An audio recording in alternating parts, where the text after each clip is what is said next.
الله الرحمن الرحيم إن الحمد لله نحمده ونستعينه ونستغفره ونعوذ بالله من شرور أنفسنا ومن سيئات أعمالنا من يهده الله فلا مضل له ومن يضلل فلا هادي له أشهد أن لا إله إلا الله وحده لا شريك له وأشهد أن محمدا عبده ورسوله لا نبي بعد أما بعد يا أيها الذين آمنوا اتقوا الله حق تقاته ولا تموتن إلا وأنتم مسلمون يا أيها الناس اتقوا ربكم الذي خلقكم من نفس واحدة وخلق منها زوجها وبث منهما رجالا كثيرا ونساء واتقوا الله الذي تساءلون به والأرحام إن الله كان عليكم رقيبا يا أيها الذين آمنوا اتقوا الله وقولوا قولا سديدا يصلح لكم أعمالكم ويغفر لكم ذنوبكم ومن يطع الله ورسوله فقد فاز فوزا عظيما أما بعد فإن أصدق الحديث كتاب الله وخير الهدي هدي محمد صلى الله عليه وسلم وشر الأمور محدثاتها فإن كل محدثة بدعة وكل بدعة ضلالة. إخوة الإسلام, saudara kaum muslimin, para tamu Allah rahimani wa rahimakumullah. Alhamdulillah, Allah Subhanahu wa taala kembali memberikan hadiah kepada kita bersama berkumpul di dalam masjid yang sangat indah yang pondasinya adalah iman dan takwa, Masjid Rasulullah sallallahu alaihi wasallam, dalam rangka beribadah kepada Allah, datang ke tanah haram Makkah dan Madinah, dan itu merupakan sebuah nikmat yang tiada tara.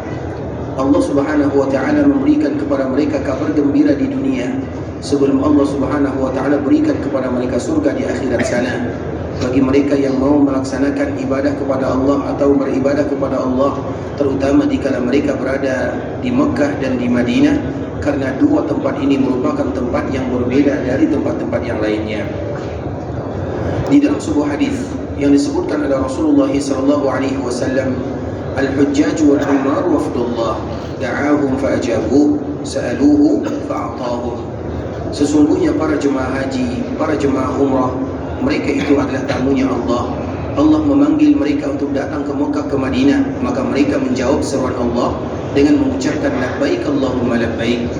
Kemudian ketika mereka menjawab seruan Allah, yang mana menjawab seruan Allah itu butuh pengorbanan, butuh perjuangan, pengorbanan waktu, tenaga, uang, harta dan yang semisalnya, sehingga Allah Subhanahu wa taala berikan bonus dan hadiah kepada mereka di dunia.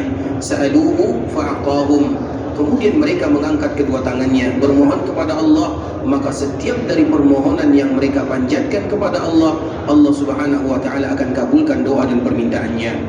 Dan itu merupakan di antara hadiah yang luar biasa dari Allah kepada kita yang berada di Mekah, di Madinah, terkhusus bagi kita yang melakukan ibadah haji, ibadah umrah, yang mana ibadah umrah ini juga disebutkan oleh para ulama sama dengan haji, namun disebut dengan haji kecil, dinukilkan oleh Imam Ibn Hajar di dalam kitabnya Fathul Bari. Kemudian salawat beriringkan salam semoga senantiasa tercurahkan buat junjungan alam Nabi kita yang mulia, uswah dan qudwah kita bersama, Muhammad bin Abdullah sallallahu alaihi wasallam.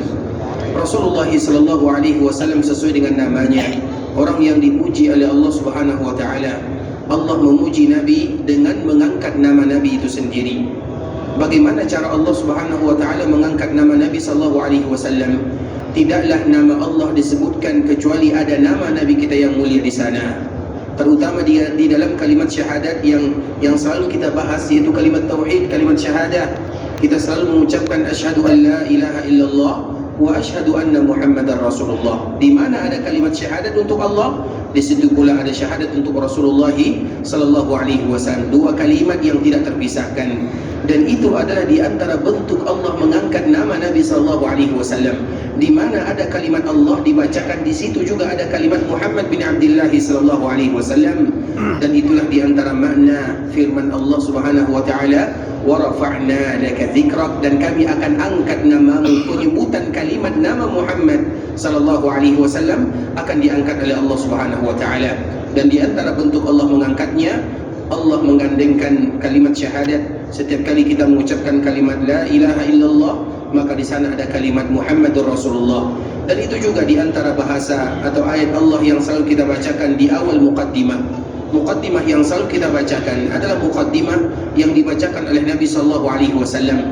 muqaddimah, apabila ada seorang khatib, seorang imam, seorang penceramah, mereka mengawali khutbah ceramahnya dengan kalimat innal hamdalillah nahmaduhu wa nasta'inuhu, ketahuilah itu adalah muqaddimahnya Rasulullah sallallahu alaihi wasallam. Nah, di dalam muqaddimah ini ada bahasa yang selalu kita sebutkan, ya ayyuhalladzina amanu taqullaha wa qulu qawlan sadida. Apa makna wa qulu qawlan sadida?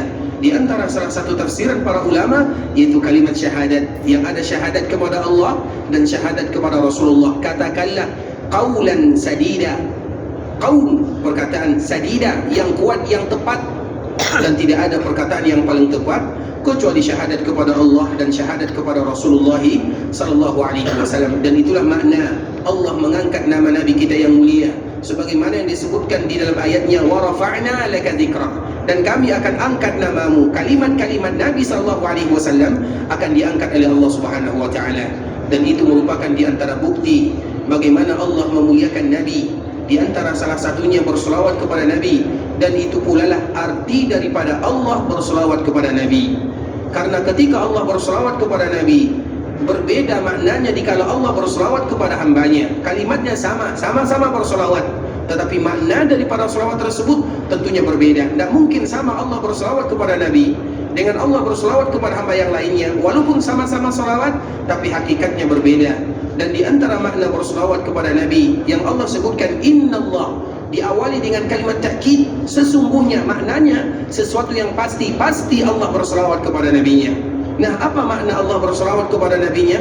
Salah satu maknanya diterjemahkan di dalam ayat yang lain wa rafa'na laka dzikrak. Allah senantiasa membanggakan Nabi, memuji Rasulullah sallallahu alaihi wasallam. Kalau seandainya demikian yang Allah lakukan untuk Nabi kita yang mulia sallallahu alaihi wasallam, maka kita juga harus ingat di antara kewajiban yang tidak boleh kita lalaikan adalah senantiasa membasahkan lisan dan lidah kita ini untuk mengucapkan selawat kepada Rasul kita yang mulia sallallahu alaihi wasallam. Sebuah ibadah yang sangat mulia, ibadah yang memiliki makna yang luar biasa. Dan dengan selawat kita kepada baginda Nabi yang mulia sallallahu alaihi wasallam, di dunia Allah mudahkan urusan kita, dan di akhirat Allah kumpulkan kita bersama baginda yang mulia. Keutamaan apalagi yang akan kita dapatkan bagi mereka yang berselawat kepada Rasulullah sallallahu alaihi wasallam. Dan itulah di antara makna daripada sabda Rasulullah sallallahu alaihi wasallam, inna awlan nasi bi yaumal qiyamah aktsaruhum alayya salata. Sesungguhnya mereka yang paling pantas terhadap diriku.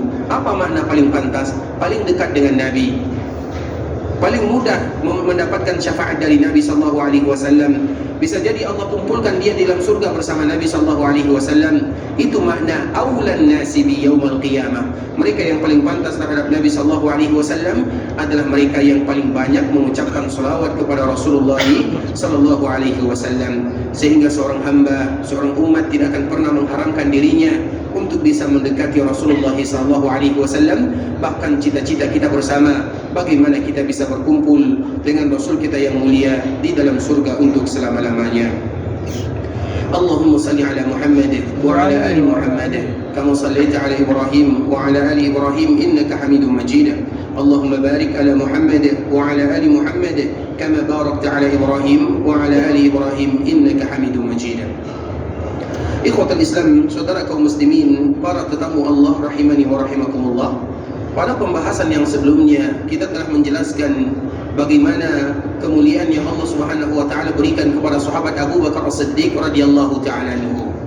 Sebelum kita melanjutkan tentang hadis yang sebelumnya telah kita bacakan, ikhwatul Islam, hadis yang dibawakan oleh Abu Hurairah radhiyallahu taala anhu, dikeluarkan oleh Imam Bukhari dalam kitabnya Sahih Al-Bukhari, tentang bagaimana ilmu yang dimiliki oleh Abu Bakar As-Siddiq. Abu Bakar As-Siddiq merupakan seorang yang paling mulia, bukan hanya dari kalangan umat Nabi sahaja, tapi dibandingkan dengan semua umat yang ada, maka yang paling mulia mulai dari zaman Nabi Adam sampai Nabi Muhammad sallallahu alaihi wasallam, setelah para nabi dan para rasul, adalah Abu Bakar As-Siddiq radhiyallahu taala anhu. Sehingga Abu Bakar merupakan ijma'nya para ulama bahwa dia yang paling mulia dari semua umat yang ada setelah Nabi dan setelah Rasul. yang diutus oleh Allah Subhanahu wa taala ke permukaan bumi. Namun sebelum kita melanjutkan ini ikhwatul Islam, hadis yang kemarin kita menyebutkan, kita selalu berbicara tentang Abu Bakar As-Siddiq radhiyallahu taala anhu. Kita menyebutkan bagaimana keutamaan Abu Bakar As-Siddiq radhiyallahu taala anhu. Sebelum kita melanjutkannya, ada sebuah pertanyaan yang mungkin terbayang bagi kita bersama. Abu Bakar As-Siddiq itu siapa nama sebenarnya? Abu Bakar itu nama aslinya atau nama laqabnya? Abu Bakar As-Siddiq radhiyallahu taala anhu, siapa namanya? Siapa yang tahu? Siapa yang tahu, angkat tangan. Siapa? Abdullah bin, betul nih? Serius? Masya Allah, barakallahu fiik, Allah jika khair. Jadi Abu Bakar yang selalu kita mengetahui, silakan. Abu Bakar yang selalu kita mengetahui namanya Abu Bakar, namanya adalah Abdullah. Jadi nama Abdullah, barakallahu fiik, Abdullah itu ikhwatul Islam adalah nama yang populer, nama yang masyhur. Dan kemarin kita telah menjelaskan nama orang-orang jahiliyah kebanyakan namanya adalah Abdullah, yang artinya adalah hambanya Allah. Artinya mereka tahu tentang Allah Subhanahu wa taala. Orang-orang jahiliyah yang mana Nabi SAW diutus di sana. Karena kita harus membedakan mana orang-orang musyrikun, mana orang-orang kafirun. Semua orang musyrik, maka mereka adalah orang-orang yang kufar. Dan tidak semua orang-orang yang kufar, mereka adalah orang-orang musyrikun. Bisa dipahami? Orang musyrikun disebut dengan musyrikun, terutama orang-orang yang Nabi SAW diutus ke sana, mereka disebut dengan musyrikun. Jarang diantara kita mendengarkan, setiap kali kita belajar tentang sejarah, maka kita akan mendengarkan Nabi dan orang-orang musyrik yang ada di Mekah. Pasti itu kalimatnya. Tidak disebutkan orang-orang kafir yang ada di Mekah, tapi disebut dengan orang-orang musyrikun yang ada di Mekah. Musyrikun itu diambil dari kata-kata syarikah. Syarikah itu artinya bergandengan, teman, syarikat. Syarikat, perserikatan misalnya. Ada syarikatnya, ada gandengannya, ada temannya. Maka itulah makna daripada kalimat syarikat. Semua mereka yang mensyirikatkan Allah Subhanahu wa taala, maka mereka ingkar kepada Allah dan mereka kufur kepada Allah. Dan tidak semua mereka yang kufur mesti bagi mereka mensyirikatkan Allah Subhanahu wa taala. Itu perbedaan antara dua kalimat ini. Nah, orang-orang musyrikun, kenapa mereka disebut dengan musyrikun? Mereka tahu Allah Subhanahu wa taala. Mereka meyakini Allah sebagai Rabb-Nya. Jadi jangan kita kira mereka yang menyembah Hubal, Lat, Manat, Uzza, mereka tidak tahu tentang Allah Subhanahu wa taala. Mereka sangat tahu sekali. Tapi kenapa mereka disebut dengan musyrikun? Karena selain mereka beribadah kepada Allah, mereka juga beribadah kepada yang lainnya. Bukan berarti mereka tidak beribadah kepada Allah. Sehingga di dalam surat Az-Zumar disebutkan ma na'buduhum illa liyuqarribuna ila Allah zulfa. Itu ucapan mereka. Dikala mereka ditanya, kenapa kalian menyembah Hubal, Lat, Manat, Uzza, 360 patung yang ada di samping Ka'bah Al-Musyarrafah? Mereka mengatakan itu jelmaan Allah Subhanahu wa taala yang ada di dunia. Mereka tahu Allah Subhanahu wa taala. Makanya ada salah seorang sahabat ikhwatul Islam, dikala dia masuk ke dalam agama Islam, dia mengatakan, atau Nabi bertanya kepada dirinya, dulu dikala kamu berada di zaman jahiliyah, kam ilahan ta'bud? Berapa ilah yang kamu ibadati? Maka sahabat ini mengatakan, kalau aku di zaman jahiliyah ada 7 ilah yang aku ibadati. Kemudian disebutkan satu persatu, 1, 2, 3, ada 7. Kemudian apa jawaban Nabi SAW atau perkataan Nabi setelahnya? Kalau kamu betul-betul berada di dalam kesulitan yang tidak ada jalan keluar, ilah mana yang akan engkau sembah? Maka sahabat ini mengatakan, kalau aku betul-betul sulit masalahnya, rumit permasalahannya, maka aku akan menyembah ilah yang ada di langit.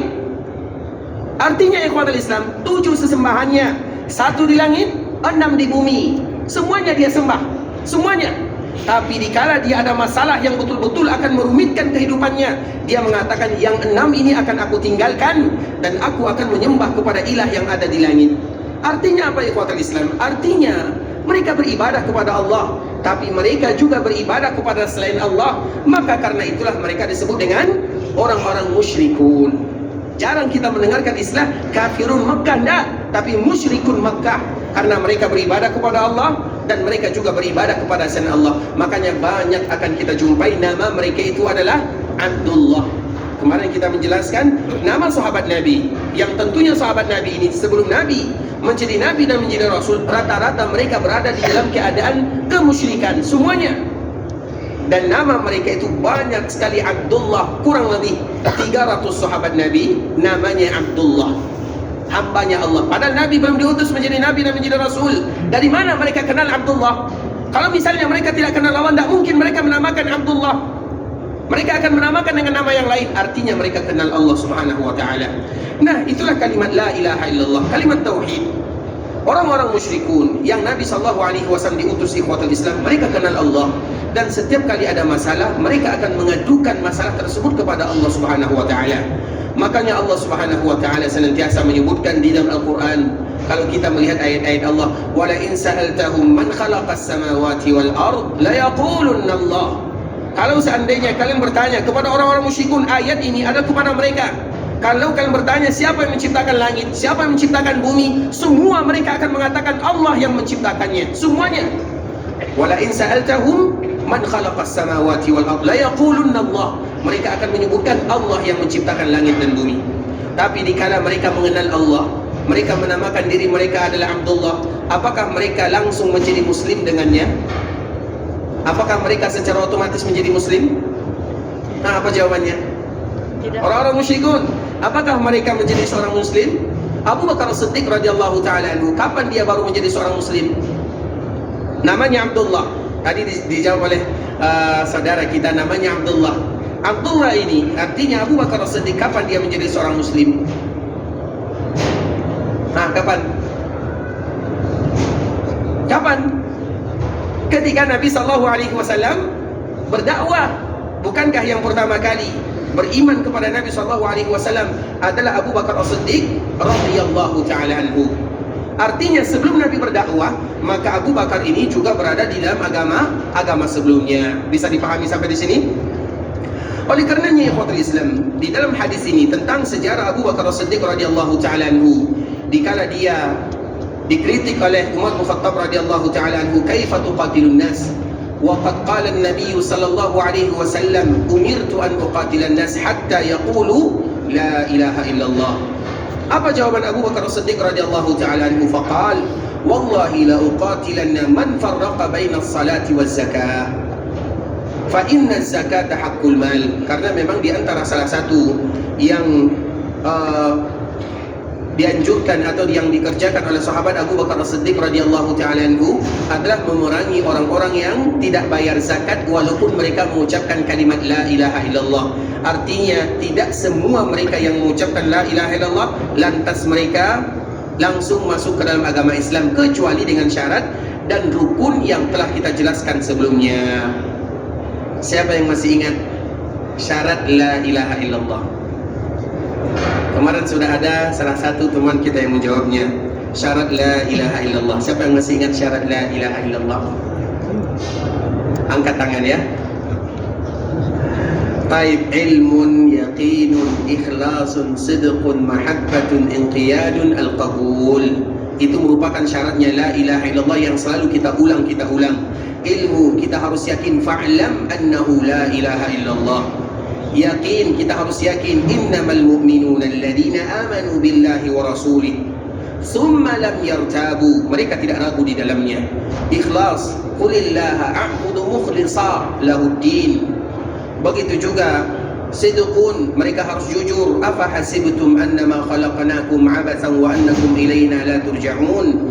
Kemudian begitu juga firman Allah Subhanahu wa taala, ahasiban nas an yutraku an yaqulu amanna wa hum la yuftanun wa laqad fatanna alladhina min qablihim fala ya'lamanna Allahu alladhina sadaqu wa la ya'lamanna al-kadhibin. Allah ingin membedakan sidqun, mana yang jujur, mana yang tidak jujur. Begitu juga mahabbah, walladzina amanu asyaddu hubban lillah.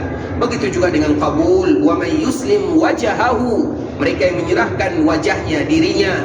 Kemudian begitu juga dengan inqiyad, patuh dan tunduk kepada Allah Subhanahu wa taala. Itu merupakan di antara perbedaan atau di antara syarat, disebut dengan syarat la ilaha illallah yang dianjurkan bagi kita untuk mengetahuinya. Ilmu, yakin, ikhlas, jujur, cinta, menerima, tunduk dan patuh kepada Allah Subhanahu wa taala. Dan itulah konsekuensi daripada kalimat la ilaha illallah. Kenapa kita harus mengatakan yang demikian? Kenapa kita harus kembali mengulang? Artinya tidak semua mereka yang mengucapkan la ilaha illallah mereka connect dengan la ilaha illallah tersebut. Iya, la ilaha illallah adalah kuncinya surga, tapi tidak semua mereka yang mengucapkan la ilaha illallah